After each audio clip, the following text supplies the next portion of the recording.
Magnifying glass over here, but it doesn't help with these modern cameras.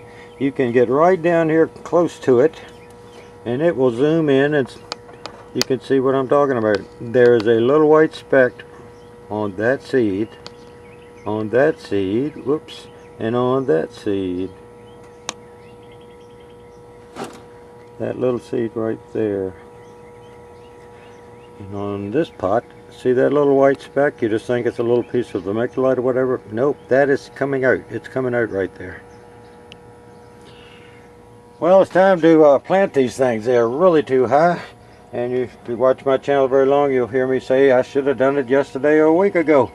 We're covered up. We have a lot of stuff going on in our life right now that we don't have any control over. Now, marigolds, I don't have to put the name on all these. I just did that because I might have a mixed tray here. But see, they're all marigolds. I just put it on there so I know what plant to put in it. These are tomatoes and peppers. I got another tray inside, so I'm going to have 5 trays, so I got to clean some space out. All these are ready to go. My hostas are coming up. They always take a while. These are Calla Lily seeds, generally about 30-40 days. They can't come up a little earlier. I think today being the 12th, we did it on the 21st. This is 23 days. So that's about typical for Calla Lilies.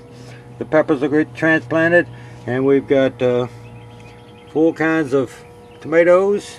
The Rutgers are still doing better. They're slowly catching up with the others. They don't particularly have to be transplanted today because the true leaves are not very big. But see how big these true leaves are. We're long past, this is a seed leaf. We're all long past the seed leaf. But I can put them as deep as I can in the little 6-packs because you can plant a tomato deeper every time you plant it.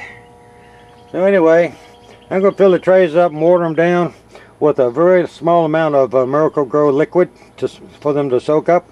And then tomorrow I will come out here and transplant all these things. Right now I got to clean out my greenhouse to put it somewhere because they usually end up on top of that rack. So I've got to get that moved. And I need to put some of this stuff outside so I can have that tray up there. Anyway, thanks for watching. I had people ask me what I mark my trays with, and I forgot to tell them. Last year I couldn't find my pen, so I put little labels off your computer, printing labels, and wrote it down with ink pen. This is a Sharpie, and it is a metallic silver. And it will write on this really well. Now if you had a gray tray, I imagine you could get one in a different color.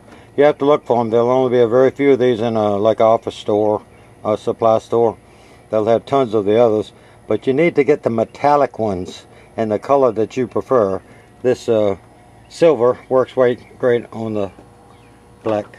And for those of you who've been following me for a year, we usually plant 4th of July's, Better Boys, and Sweet Millions.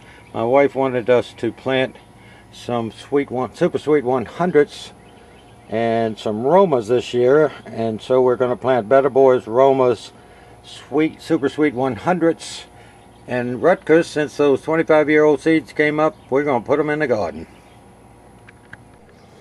Well, for the people who have been watching my videos for this past year, I make my own compost, make my own potting soil. This is 50% sifted compost that's aged, it's ready to use, and 50% Pro Mix, which you can buy in 3-4 cubic foot bags. And that makes a great potting soil. It holds moisture. The Pro Mix has the other little additives in it. It's a lot of sphagnum moss and whatever. I will just fill all these trays up. And remember to mark your trays, because when I go down a cherry tomato row, I want them to all be cherry tomatoes. And I'll just fill all these trays up, and I will take a few of these 6-packs, like 5 or 6 of these together, and pat it down and make it firm. And I will leave that out of it. I'll take that can that holds a gallon. I'll fill it. I will put a little less than half of the small scoop on this fertilizer, Miracle-Gro.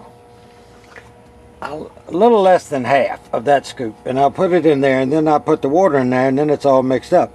Then I put a lot of water in here. It'll probably be up this high on this thing, because between now and tomorrow morning when I start transplanting these, I want all that stuff to soak up all that moisture, so when I pull these things apart, the soil, to put my transplants in, it'll work and hold together. And that's what we're going to do, and probably see you tomorrow, unless I think of something else to show you. And I'm talking about half of that little teaspoonful. You can see the shadow line on it. And that will go in my 1 gallon container. Now we were putting less than that in a quart, and that's a gallon, so that's 4 of those. So it's probably still less strength than what we were putting on this. But right now the roots are really tender, and we're going to transplant them. We're going to take them out of a happy home that they're in right now, divide them up, mess with the roots, and put them in here, and then the roots have to go out and find a home in this soil, and they'll be under a little bit of a shock. It's always best to do this late in the afternoon. You can see out my fuzzy plastic. This that's facing south, so the sun's not going down to the right, so the house here is blocking the sun from hitting this greenhouse and bringing the temperature out. You don't want to do this early in the morning and let it bake in here all day. You'd have to get fans going and open up all the vents that you got indoors. They can get too hot until they can pick up moisture out of that soil, because the roots aren't touching them. They're pretty compacted to it, but they still have to move out into that soil to pick up that moisture. And that's what you afterwards. And after they get settled down, I will put that whole full one, in a gallon of water. But they have to show more leaf growth. And then all I do is take a bunch of these, and then I just press down. It's just an easy way to compact them all.